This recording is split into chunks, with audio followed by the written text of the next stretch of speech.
At the bottom of the deep, deep sea, there is a magnificent castle. Many mermen and mermaids lived in the castle. There is a rule in this country that all mermen and mermaids must live in the sea forever, because they thought that the world except the sea was dangerous, and that everything except the creatures in the sea was strange. There's a merman called Francis. He was curious about the world beyond the sea. He used to surreptitiously emerge at night to watch the lights of the great ships in the distance.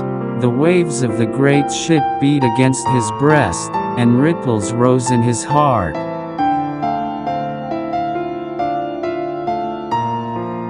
There is a prince on the ship. The prince liked to sit on the deck alone at night and play his flute. Francis always blows his conch with the music from flutes. They had never met, but they had become soulmate. One day, the ship was wrecked, and Prince fell into the sea. Luckily, Francis saved Prince's life and time. Francis used his scales to enable the prince to live under the sea for 3 days. Francis took the prince on a tour of the underwater world, where they played flutes and conches together. At the end of the day, a huge ship appeared on the sea.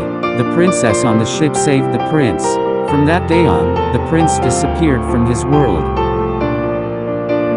In order to meet Prince again, Francis found the oldest and the most knowledgeable woman in the sea. He told his story to her and moved her. The old woman told him he has to wear the magic mask and cannot talk. This magic mask made him look like a human. They met again at the palace, but the prince did not recognize him. They played music together. The prince had a feeling of familiarity with him, so he told Francis about his difficulties and loneliness.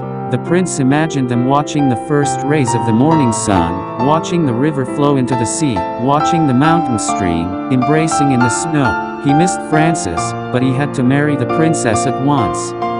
At the prince's wedding, Francis played the tune they used to play together again. With tears in his eyes, Francis took off his mask and said, "I love you." Suddenly his body began to change into the bubble and drifted out to sea. The prince ran to him in desperation. At the last moment of Francis's complete disappearance, their hands clenched together. The prince leaped with him into the sea and turned into bubbles. They merged into the sea. They are the morning dew, quietly waiting for the dawn. They are the snowflakes embracing in the snow mountain. They are the drops of water that fall from a waterfall into a mountain stream.